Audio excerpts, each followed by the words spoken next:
Ghana is blessed with numerous impactful men of God, among them being Bishop Dag Heward-Mills. Dag Heward-Mills is one of the popular pastors in Ghana who have tremendously impacted the body of Christ. As a mega-church pastor, best-selling Christian author, healing evangelist, and international conference speaker, Bishop Dag Heward-Mills has enriched the spiritual landscape. Experience a moment of blessing through this brief preaching snippet from one of the popular pastors in Ghana. We have very big churches Kita punya gereja yang sangat besar and millions of dollars, dan berjuta-juta dolar, but no power tapi tidak ada kuasa. in the church. Tidak ada kuasa di dalam gereja. The church has become like a eunuch. Gereja itu seperti menjadi sida-sida. How many know what a eunuch is? Saudara tahu sida-sida itu apa? Orang yang dikebiri, Somebody who is castrated yaitu orang yang dikebiri. but and has become big. Alat reproduksinya sudah But no- dihancurkan dan menjadi besar, But no power. tapi tidak memiliki kekuatan. One day I went to visit my wife before we got married, Suatu hari saya berkunjung ke istri saya sebelum kami menikah, and there was a big dog in the house. dan ada anjing gede di rumahnya. And when I saw the dog was about this height. Dan ketika saya lihat anjing itu segini tingginya, I was scared and I almost ran out of the house. saya takut, hampir lari dari sana. And she said, "Oh, don't worry. Dan dia bilang, alah nggak apa-apa, He's big for nothing. dia tuh cuman gede kok, No power.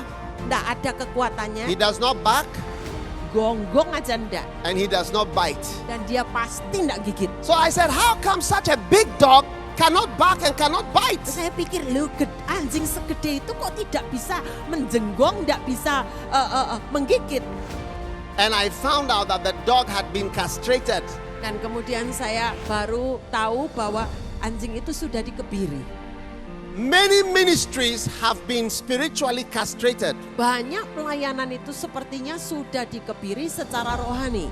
They are big, Mereka besar, but there's no more power. tapi tidak ada kuasanya lagi. The Bible says, "For the preaching of the cross is to them that perish foolishness, but unto us which are saved, it is the power of God." Kita mengatakan bahwa pemberitaan tentang salib bagi dunia merupakan suatu kebodohan, tetapi bagi kita yang diselamatkan itulah kuasa Allah. Hallelujah! Haleluya.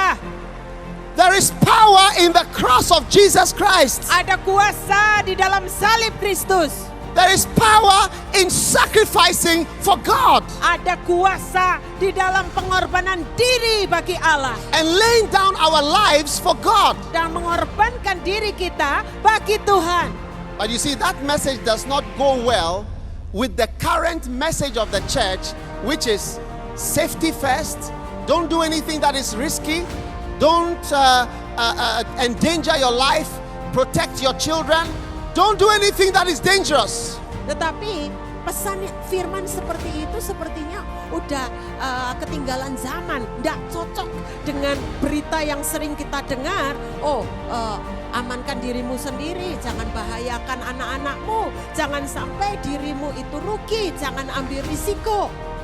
But sacrifice releases power. Tetapi pengorbanan itu melepaskan kuasa. Every religion in this world knows that when people give their lives and when they sacrifice, it releases power.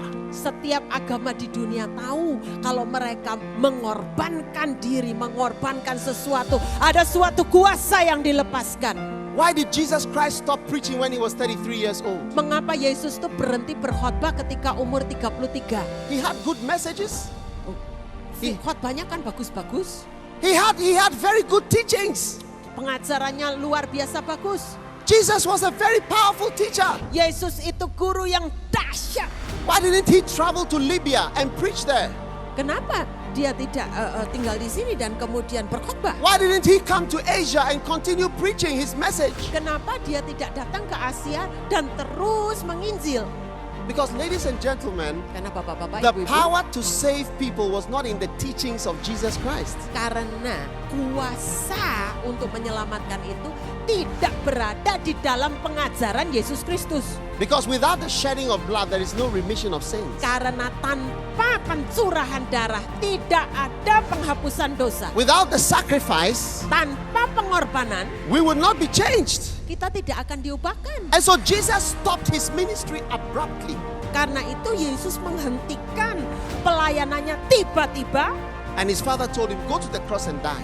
Dan kemudian Bapa berkata kepadanya, pergi ke salib dan mati di sana. He stopped his nice teachings. Dan dia menghentikan pengajaran yang baik. He stopped his nice preachings. Dia menghentikan khotbah-khotbahnya yang baik.